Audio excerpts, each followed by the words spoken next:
But none like Thursdays, because despite playing at home in Edmonton, there was no celebration from fans this time around. What was the atmosphere like? Yeah, well, it was quiet, except for the players yelling and screaming on the ice because he had scored such phenomenal goals.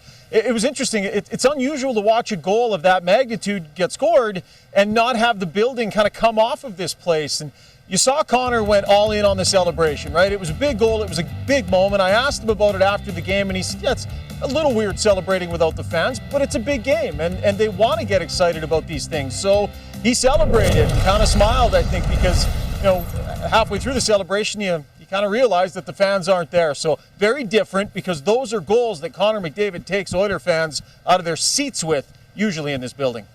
Now, Ryan, Connor will deservedly get the front page headlines for the Hattie, but what shouldn't go overlooked is Leon Draisaitl's role in each of those goals and his impact on the night.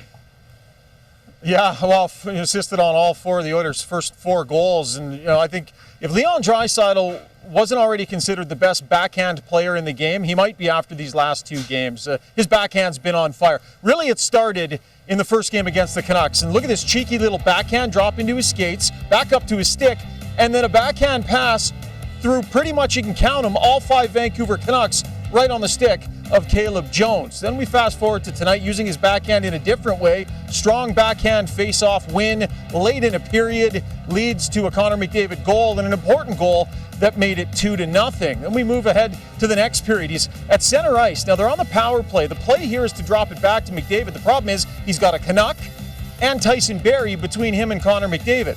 Well, no problem. Look at this saucer pass over both of them, lands it right on McDavid's stick, and it was a pass that certainly gave McDavid a chuckle.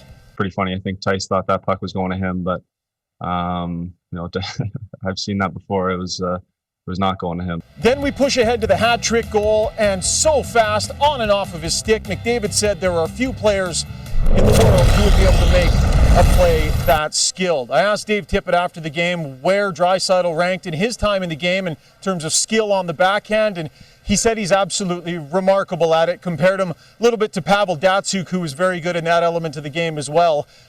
Just a dominant performance from Leon Draisaitl, the reigning Hart Trophy winner in the league, showing just how much skill he actually has, and that backhand is a big part of it. A monster 4-point night for each as the Oilers continue last season's trend of dominating teams in the second of back-to-backs.